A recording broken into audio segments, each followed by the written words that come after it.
안녕하세요. 2010년도 중반 리그의 트렌드는 무한 스위칭이라는 수비법에 있었습니다. 골든 스테이트라는 팀이 커리를 중심으로 스크린을 받자마자 3점을 때려대면서 상대팀의 스위칭 그리고 스몰 라인업을 강제를 했고요. 그리고 본인들도 드레이먼드 그린이라는 선수를 센터로 세우면서 이 무한 스위칭을 기반으로 스몰 라인업의 전성시대를 열었죠. 그렇게 되자 다시 흐름은 이 무한 스위칭을 어떠한 공격 방법으로 뚫을까로 넘어가는데요. 클리블랜드의 타이런 루 감독이 워리어스에서 상대적으로 수비가 약한 커리가 팀에서 가장 공격력이 높은 르브론 혹은 어빙을 맡게 하는 전략으로 우승에 성공을 합니다. 그 후로부터 결국에 이 공을 들고 있는 선수의 개인 능력이 극대화되는 현대이기 때문에 이 공을 가진 애를 막아라, 이 점이 지난 시즌 우승의 가장 중요한 포인트였다라고 생각을 하는데요.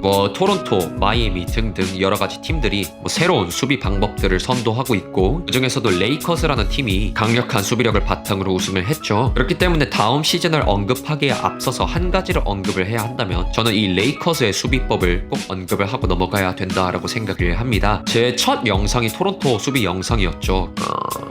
벌써 7개월이 지났네요. 1편 토론토 랩터스에 이은 2편 레이커스의 수비 재밌게 봐주셨으면 좋겠습니다. 그럼 지금부터 시작할게요. 자, 레이커스의 중심은 누가 뭐래도 AD 그리고 르브론이라고 할 수 있겠죠. 이 AD랑 르브론이라는 선수는요 모두 훌륭한 BQ를 가지고 있고요. 사이즈도 리그 최정상급의, 운동 능력마저 리그 최정상급입니다. 그러니까 이 팀은 이 선수들의 장점을 살려줄 필요가 있겠죠. 그러니까 얘네는 자기 포지션 애들도 잘 막는데요. 공 가지고 있는 애면 그냥 가드, 포워드, 센터 가릴 것 없이 싹 다 잘 막습니다. 하지만 제가 개인적으로 이 선수들을 더 높게 평가하는 부분은 바로 도움 수비 부분입니다. AD라는 선수는 현재 르브론보다 이 사이즈 그리고 스피드 부분에서 더 뛰어나죠. 그러니까 어딘가에서 갑자기 골 밑까지 뛰어와서 블락을 해대고 또 골 밑에 있다가 또 3점까지 나가서 또 선수 커버를 하는 이 수비 범위가 정말 역대급이라고 볼 수 있을 것 같아요. 그리고 이 르브론이라는 선수는 운동 능력은 조금 떨어졌어도 여전히 리그 최정상급의 피지컬을 지니고 있고, 그리고 BQ는 더 늘었어요. 이 공격수가 공을 어디로 던질지를 쓱 보면서 골 밑으로 잘라 들어가고 밖으로 뛰어나가고, 조금 더 BQ를 바탕으로 이 레인을 자르는 능력, 이 구분이 정말 뛰어납니다. 그러니까 이 두 명 다 이 보험 수비가 정말 일품이다 라고 생각을 하시면 돼요. 그런데 요즘 리그 트렌드는 어떻다고 했죠? 이 공을 가지고 있는 애를 막아라 라고 했잖아요. 당장 레이커스가 프롭에서 붙은 팀만 보더라도 아이솔레이션의 최강자인 하든, 그리고 버블에서 가장 핫했던 릴라, 그리고 머레이와 버틀러까지. 그러면은 상식적으로 팀에서 수비를 가장 잘하는 애를 이 볼 핸들러한테 붙이는 게 정석적이겠죠. 근데 이 레이커스의 로스터를 보면요, AD와 르브론을 빼고는 딱히 얘가 개인 수비를 정말 잘한다 라고 할 만한 애들이 없어요. 그러면은 여기서 레이커스는 이제 두 가지 선택을 할 수 있겠죠. 어쨌든 AD와 르브론이라는 선수는 리그 최정상급의 대인 수비를 보여주는 선수들이기 때문에 처음부터 이 대인 수비수로 사용을 할 수 있고, 아니면 다른 선수들을 이 에이스 선수들에게 붙이고 본인들은 그냥 대인 수비에 집중을 하는 방법이 있겠죠. 개인적으로는 이 에이스급 선수들에게 AD와 르브론을 붙이는 거는 그렇게 좋은 방법은 아니라고 생각을 합니다. 여기에는 한 두 가지 정도 이유가 있는데요. 일단 첫 번째로는 체력 문제입니다. 이 레이커스의 공격에서 AD와 르브론이 가져가는 지분이 굉장히 크죠. 심지어 AD는 빅맨이고 르브론은 나이가 있기 때문에 더 이상 이 에이스급 선수들을 막으면서 공격에서도 이렇게 큰 지분을 가져가기란 쉽지가 않습니다. 정규 시즌은 그럭저럭 버틸 수 있다라고 하더라도 플레이오프가 되면 방전이 일어날 수밖에 없거든요. 그리고 두 번째는 이 현 리그의 트렌드 때문인데요. 현 리그에서 가장 중요한 전술 아니면 기술을 하나만 꼽으라고 한다면 저는 한 채 고민도 없이 바로 픽앤롤을 꼽을 텐데요. 그러니까 AD나 르브론이 공 가진 선수를 막더라도 상대팀은 어떻게든 스크린을 걸어댈 거예요. 그럴 거면은 그냥 다른 선수들을 붙이고 이 AD나 르브론을 막는 선수들이 스크린을 갔을 때 스위치를 해버리던가, 아니면은 그냥 자기들이 잘하는 헬프 수비를 하게 하는 게 저는 맞다라고 생각을 합니다. 그러니까 이 레이커스 수비의 핵심은 이 AD와 르브론의 도움 수비 능력을 바탕으로 이 공을 가진 핸들러들을 어떻게 막아내는가 에 달려있다라고 생각을 하시면 될 것 같습니다. 이 AD와 르브론의 도움 수비 능력에 가장 영향을 많이 받는 것은 아마 센터가 아닐까 싶습니다. 이 레이커스의 수비는 기본적으로 투빅 체제라고 생각을 하시면 되는데요. 이 볼 핸들러의 능력이 더더욱 중요해진 요즘 농구에서 가장 중요한 거는 림 프로텍팅이라고 생각을 해요. 그리고 이 림 프로텍팅에는 당연히 키가 큰 선수가 많은 팀일수록 유리하겠죠. 그렇기 때문에 이제 리그는 스몰 라인업에서 벗어나서 다시 한번 투빅의 체제를 갖춘 팀들이 많이 보이는데요. 이 레이커스도 AD 그리고 하워드와 맥기라는 선수를 빅맨으로 사용을 하면서 이 투빅의 형태를 띠고 있습니다. 이 하워드랑 맥기라는 선수는 워낙에 높잖아요. 그러니까 그 능력을 살려주려면은 보통 이렇게 림에 가깝게 두면서 이 림으로 달려오는 선수들을 막도록 하는 게 뭐 정통 농구라고 볼 수도 있겠죠. 하지만 레이커스에서는 조금 다릅니다. 레이커스는 이 두 선수들을 자유투 부근까지 끌어올려서 배치를 해 놓는데요. 이게 가능한 이유는 뭐다? 이 르브론과 AD가 뒤에서 커버를 해줄 수 있기 때문입니다. 만약에 상대팀이 픽앤롤을 해서 뚫렸어요. 그러면 센터가 튀어나왔으니까 골밑이 비어야 되잖아요. 근데 골밑에 서 있는 게 AD 아니면 르브론이야. 이거를 공략할 수 있는 선수는 리그에 그렇게 많지가 않을 겁니다. 그런데 이 AD랑 르브론은 판단력이 워낙에 좋아서 뭐 굳이 자기들의 헬프를 가지 않아도 된다라고 판단이 되면은 밖에 서 있고요. 밖으로 공이 빠질 것 같으면 또 그걸 읽고 잘 튀어나가요. 그러니까 특히 맥기 같은 선수는 뭐 판단력이 그렇게 좋은 선수는 아니지만 뭐 AD와 르브론을 믿고 자유투 라인까지 편안하게 올라갈 수가 있는 거죠. 이렇게 되면은 그냥 덩어리 센터들이 골밑에 2명 서 있던 90년대 투빅과는 굉장히 다르죠. 이런 그냥 정통 빅맨이 골밑에 서 있으면요, 가장 기본적인 공략 방법은 이 스크린에 의한 풀업 점퍼입니다. 그런데 레이커스는 빅맨이 이 자유투 부근까지 올라가기 때문에 이 미드레인지 풀업으로는 공략하기가 쉽지가 않죠. 그래서 미드레인지가 막히니까 또 골밑까지 치고 들어갔다고 쳐요. 그러면은 이 뒤에서 헬프로 온 선수들이 버텨내는 동안 이 하워드와 맥기가 뒤로 돌아가서 또 블락을 열심히 띄워주겠죠. 그러니까 이 AD와 르브론이 이 세컨 헬프를 통해서 블락을 찍거나 아니면은 다른 선수들이 버텨줄 동안 이 하워드와 맥기가 돌아와가지고 블락을 노리는 등 이 레이커스는 미드레인지 부근을 포기하지 않으면서도 엄청난 높이를 바탕으로 이 리그 최고 수치의 블락을 찍어내는 그런 팀이 될 수 있는 것이죠.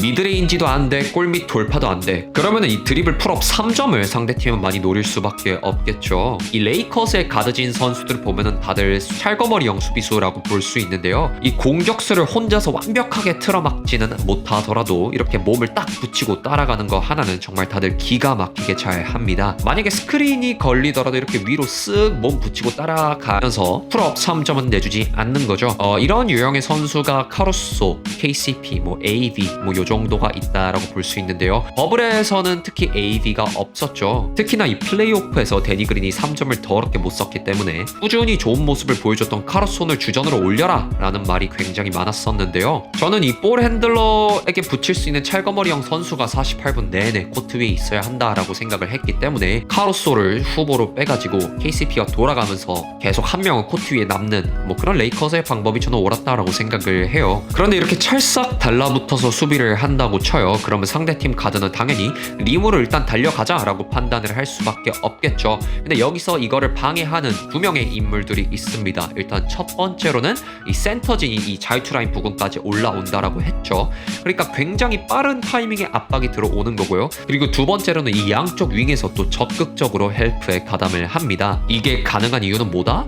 AD와 르브론이 이 뒤를 커버해줄 거라고 믿기 때문이다. 뭐 일단 센터를 먼저 언급을 하자면요, 기본적으로 레이커스의 빅맨들은 이 자유투 부근에서 버텨주면서 이 볼핸들러 수비수가 스크린을 타고 다시 볼핸들러 앞에 설 때까지 버텨준 후에 공이 빠지면 자기 자리로 돌아가는데요. 이렇게 스크린 뒤로 타다 보면은 공격수 앞에 완전히 서기 힘든 애가 분명히 나오겠죠. 이럴 때 이 맥기와 하워드라는 선수들은 전혀 주저하지 않고 그냥 스위치를 시켜버립니다. 일단 기본적으로 이 선수들이 발이 그렇게 느린 선수들이 아니기 때문에 어느 정도는 따라갈 수가 있어요. 느린 선수들이었으면 아예 답이 없었겠지만요. 하지만 그렇다고 가드 선수들을 완벽하게 틀어막을 수 있는 수준의 수비수는 이제는 아닙니다. 그렇다면은 이 선수들이 돌파와 3점 둘 중 어떤 부분을 더 집중해서 막을까요? 이제는 아시겠죠? 당연히 3점을 조금 더 집중적으로 막습니다. 왜? 뚫리면 누가 있어요? AD와 르브론이 커버를 해준다. 그리고 또 패스 하나 거리에 있는 수비수들이 또 적극적으로 헬프를 와주기 때문에 3점에 붙을 수가 있는 거죠. 이제 제 영상을 많이 보신 분들은 제가 하도 많이 언급해서 아실 거예요. 이 T-스위치라는 걸 제가 계속 언급을 하는데, 이렇게 적극적으로 헬프로 오다가 뚫려버리면 그냥 스위치를 시켜버리고 뚫린 선수는 이 스위치를 해준 선수가 막던 애한테 달려가는 거를 뜻한다 라고 했었죠. 그러니까 정리를 하자면 일단 골밑으로 들어가는 거는 쉽지가 않아요.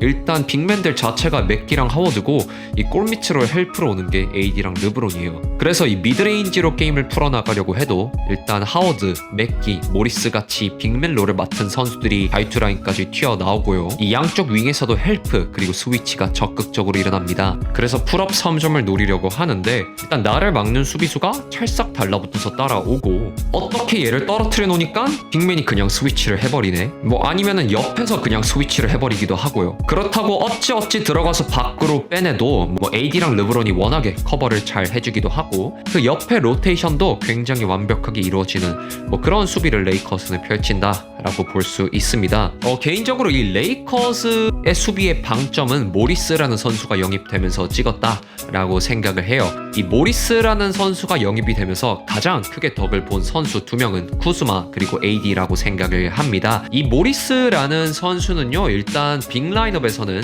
AD와 르브론의 백업 자리 역할을 해줄 수도 있고 이 스몰 라인업에서는 하워드와 맥기가 뛰는 자리에 대신 들어갈 수 있다라고 보시면 되는데요. 쿠즈마는 지난 오프 시즌에 론 아테스트한테 1대1로 수비 과외를 받으면서 사람들이 얘가 수비가 좀 나아지려나 라고 생각을 하게 만들었는데요. 아니 뭐 이거 시즌을 까보니까 수비를 더럽게 못해서 욕 엄청 먹었죠. 근데 이거를 조금 변호를 해주자면은 레이커스의 포워드 지인이 AD랑 르브론 말고는 쿠즈마밖에 없잖아요. 그러니까 그 자리에 쿠즈마가 들어가서 뛰어야 되는데 이 AD랑 르브론이 어떤 수비를 펼쳐요? 도움 수비에 치중을 한다고 했죠.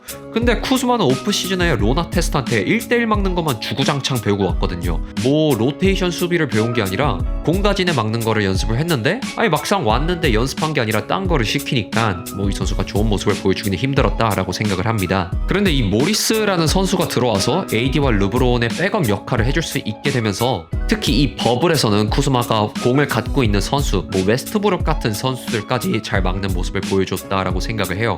버틀러한테도 어느 정도 털리긴 했지만 그 전까지는 괜찮은 모습을 보여줬고요. 그리고 AD는 5번으로 뛰기 싫다라고들 많이 알려져 있는데요. 일단 첫 번째로는 몸싸움이라는 게 체력을 굉장히 많이 소모를 하는데 이 모리스는 덩어리 센터 역할을 굉장히 잘 해줄 수 있기 때문에 스몰 라인업 센터로서 정말 완벽한 핏이라고 생각을 합니다. 그리고 두 번째로 이 선수가 있음으로써 맥기 하워드 자리를 모리스가 가져가면서 AD는 자기가 가장 잘하는 이 헬프 디펜더로서의 역할을 유지할 수 있게 된 것이죠. 그렇다고 AD가 이 5번 자리를 못한다는 게 절대 아니죠. 오히려 굉장히 잘하는 편에 가까운데요. 이게 체력을 굉장히 많이 소모하는 일이기 때문에 굉장히 중요한 순간에만 보여주는 것이 좋겠죠. 특히 레이커스의 수비력은 버블이라는 특수한 공간에서 선수들이 합숙을 하면서 정말 방점을 찍었다라고 생각을 합니다. 이 레이커스가 플레이오프를 이겨낸 방법을 정리를 해보면은 이 레이커스의 수비가 한층 더 정리가 될 텐데요. 일단 1라운드에서 레이커스는 포틀랜드를 만났죠. 이 포틀랜드의 중심은 역시나 릴라드입니다. 이때까지 릴라드는 거의 하프코트가 가까운 곳에서 딥3 그리고 스크린을 받고 계속 풀업 3점을 때리면서 다른 팀들을 다 제치고 1라운드에서 레이커스를 만났는데요. 여기서 이제 레이커스가 보여준 이 투빅 형태의 수비법이 거의 방점을 찍습니다. 일단 포틀랜드는 화이트사이드, 너키치가 동시에 나오거나 둘 중 한 명 꼭 코트에 있기 때문에 이때 하워드랑 맥기가 픽앤롤 시에 자유투라인에 위치하는 게 아니라 거의 하프코트까지 올라오는 모습을 보여주죠. 그리고 레이커스의 가드진들은 릴라드의 왼쪽에 달라붙어가지고 릴라드를 오른쪽으로 유도하는데요. 거의 더블팀에 가까운 모습까지 보여주면서 릴라드에게 정말 터프한 풀업 3점을 강요를 합니다. 근데 이 정도 수비를 달고 터프 3점을 쏘는 걸로 레이커스를 이기는 거는 쉽지가 않고요. 그렇다고 뭐 너키치가 포스트업으로 공략을 하기에 뭐 하워드와 맥기가 그렇게 만만한 존재는 아니었죠. 거의 릴라드를 틀어막았다라는 말이 통용이 될 정도로 포틀랜드를 상대로 압도적인 모습을 보여주면서 레이커스는 2라운드로 올라가게 됩니다. 자, 2라운드에서는 이제 휴스턴을 만나는데요. 여기서는 레이커스가 스몰 라인업 수비의 끝판왕을 보여줍니다. 레이커스의 수비 모토는 역시 볼핸들러 압박이죠. 그리고 휴스턴에는 리그 최고의 볼핸들러 제임스 하든이라는 선수가 있는데요. 레이커스는 이 제임스 하든을 상대로 스크린이 오건 말건 거의 더블팀에 가까운 수비를 펼치죠. 이 레이커스 가드진들이 뭐 하든을 틀어막을 수 있는 선수들은 없지만 뛰어다니는 거 하나는 정말 기가 막히게 잘하거든요. 두 명의 선수가 볼핸들러를 압박하고 그로 인해서 생기는 빈 공간은 AD와 르브론이 채워주고 그때 다시 빈 공간을 가드 선수들이 뛰어다니면서 채워주는 이 레이커스 수비를 정말 극한까지 끌어올린 뭐 그런 수비력을 보여준 시리즈가 아닌가라고 생각이 됩니다. 랩 수비가 조금 더 궁금하신 분들을 위해서 옛날 영상에서 딱 한 장면만 떠볼게요. 자, 이번에도 그린이 롤인을 하는데 깊숙이 들어가니까 코너에 있던 그린이 헬프를 가죠. 그러니까 그린의 마크를 론도가 막으러 갑니다. 이게 아까 말했던 T-스위치죠. 보통은 위크 사이드에서 이렇게 하면 X라고 해요. 원래대로라면은 헬프론 르브론이 들어가야 되는데 짬이 있죠. KCP가 뛰어갑니다. 근데 가는 길에 그린이 있으니까 또 밀어내죠. 여기서 AD가 뚫리니까 그린이랑 다시 T-스위치를 하고 그 다음에 빈자리를 찾아서 로테이션 잘합니다. 좋은 포지션이었어요. 웨스트브룩이 수비를 달고 3점을 쐈잖아요. 자, 이번에는 스크린을 걸고 팝으로 빠지는데 수비수가 한 명 있는 곳으로 빠집니다. 가만히 있으면 AD가 가는 게 맞겠죠? 근데 얘가 바로 하이포스트로 잘라 들어가네요. 근데 하든이 코빙턴한테 공을 넘겨요. 그러면 가장 먼 공격수가 그린이 되니까 AD가 얘를 버리고 헬프를 가고 카루소가 이 가장 먼 공격수를 잡으러 갑니다. 자, 뭐 이런 수비를 펼쳤는데요. 정말 이 볼 핸들러에 대한 압박과 로테이션을 극한까지 끌어올린 그런 저를 정말 흥분시키는 그런 전술이었다라고 생각을 합니다. 특출난 가드 수비수도 없고 심지어 브래들리라는 선수까지 이탈을 했기 때문에 힘들지 않을까라는 예상이 많았었는데 릴라드 그리고 하든이라는 정말 리그 최고의 볼 핸들러들을 완벽하게 막아내면서 레이커스는 컨퍼런스 파이널에 진출을 하게 되죠. 이 컨퍼런스 파이널에서는 그 클리퍼스를 꺾고 올라온 제 기준 리그 최고의 공격형 센터인 요키치 그리고 정말 물이 오를 대로 오른 머레이 두 명의 선수가 포진해 있는 덴버를 만나게 되는데요. 머레이 같은 경우에는 하든하고 릴라드를 막았는데 뭐가 무섭겠습니까? 그냥 하던 대로 막아냈고 요때는 이제 요키치에 대해서 조금 이야기를 해보고 싶어요. 일단 덴버를 이기려면 요키치를 막는 게 가장 중요하다라고 생각이 드는데요. 요키치에 비해 상대적으로 출전 시간이 적은 하워드와 맥기는 정말 코트에서 뛰는 동안은 자신들의 체력을 다 써가면서 이 요키치를 정말 괴롭힙니다. 계속 몸으로 비비고 난리도 아니죠. 덴버가 효과적으로 레이커스를 공략을 하려면 당연히 스위치를 해가지고 하워드와 맥기가 아닌 다른 선수들이 요키치를 맞게 해야 되는데요.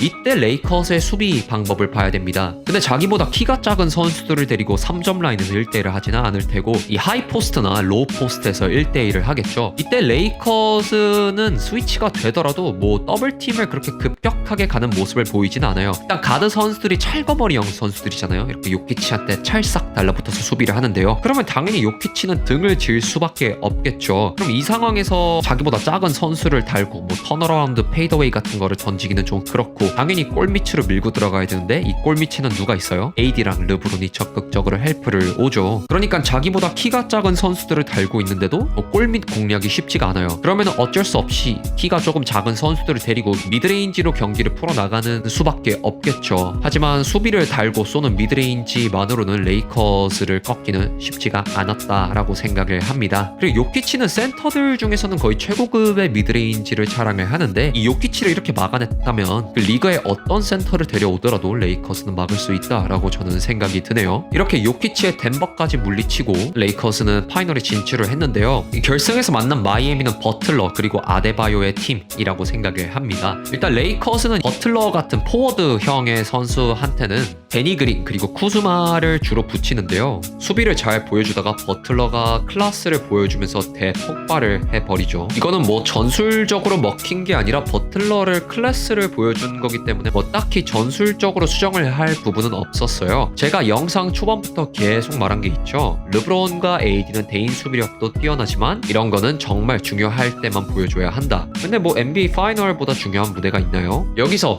이제 AD와 르브론이 출동을 합니다. 이미 컨퍼런스 파이널에서 중요할 때 르브론이 머레이를 틀어막는 모습을 보여줬었는데요. 하지만 되게 재밌게도 버틀러를 AD가 막고 르브론은 아데바요를 막는 그림이 그려집니다. 아무래도 파워가 좋고 이런 미드레인지를 즐기는 선수들한테는 조금 더 높은 AD가 슛을 견제하기에 조금 더 좋은 스타일이라고 생각을 해요. 이런 파이널 6차전에서까지 포워드인 르브론이 센터인 아데바요를 빅맨인 AD가 가드 포워드인 버틀러를 막을 수 있었던 거는 여태까지 팀원들이 정말 헌신을 하면서 좋은 모습을 보여줬기 때문이 아닌가라고 생각을 합니다. 덕분에 체력을 많이 세이브를 할 수 있었죠. 리그 최고의 가드인 릴라드, 하든을 틀어막았고요. 최고급 센터인 아데바요 그리고 요키치까지 틀어막으면서 우승을 했습니다. 물론 포워드형 선수 중에서 탑클래스인 버틀러를 막기는 했지만 이거는 영원한 떡밥일 수밖에 없겠죠. 최고급 포워드들이 있는 쿰보의 미러키 그리고 카와이의 클리퍼스를 상대로 레이커스가 과연 승리를 할 수 있을까? 결론부터 말하자면 저는 크게 결과가 바뀌지는 않을 거다라고 생각을 해요. 마이애미를 상대를 했을 때처럼 시리즈의 시작은 데니 그린 그리고 쿠즈마가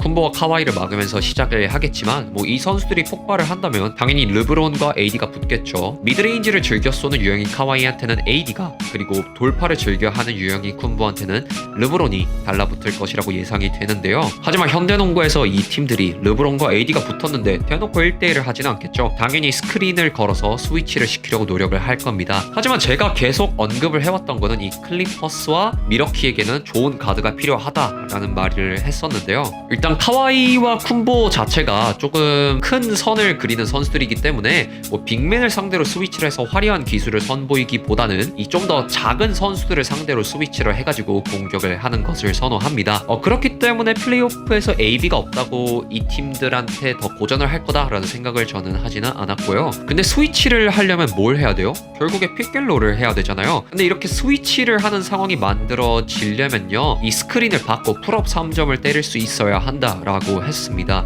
근데 일단 미러키에 이거를 할 수 있는 선수가 블레소는 절대 아닐 테고요. 클리퍼스를 보더라도 베벌리는 힘들고 그렇다면은 루윌 하나밖에 남지가 않는데 루윌 폼이 많이 떨어지기도 했지만 윌리엄스는 수비에서 너무나 약점을 보여줬기 때문에 이미 르브론이 미스매치로 루 윌리엄스를 엄청나게 공략한 바가 있죠. 그러니까 쿤보나 카와이나 결국에 미드레인지 지역에서 안전하게 볼 투입을 받을 수가 없기 때문에 스스로 볼 핸들러의 역할을 해야 되는데 이 볼 핸들러 역할을 하면서까지 이 선수들이 레이커스의 수비를 공략을 해낼 수 있는 수준은 아니다라고 생각을 합니다. 그렇기 때문에 2019-2020 시즌에 한정해서는 레이커스가 막지 못할 팀은 없었다라고 생각을 합니다. 최고의 가드인 릴라드와 하드는 볼 핸들러에 대한 압박으로, 최고의 센터인 요키치는 하워드와 맥기의 분전으로, 그리고 최고의 포워드인 하와이와 쿤보는 각 소속팀 가드들의 기량 부족으로 레이커스를 꺾기에는 모두 부족함이 있었다라고 생각을 해요. 제가 이 레이커스라는 팀의 수비를 정말 좋아하는 이유는요, 이 팀 선수 개개인을 봤을 때 절대 완벽한 선수들이 아니에요. 일단 이 맥기와 하워드도 그 전까지 그렇게 좋은 모습을 보여주기는 힘들었고요.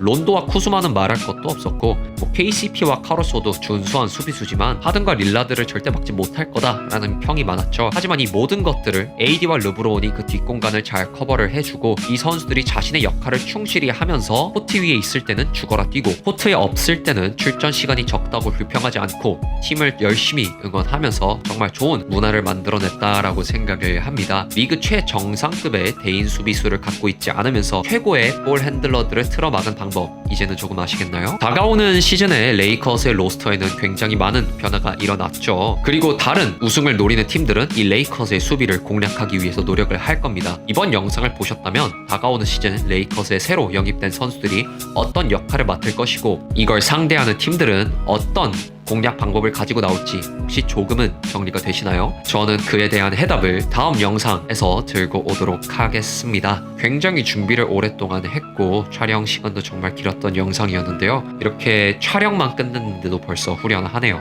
저는 이만 렌즈를 고치러 가보도록 하겠습니다. 오늘은 여기까지. 감사합니다.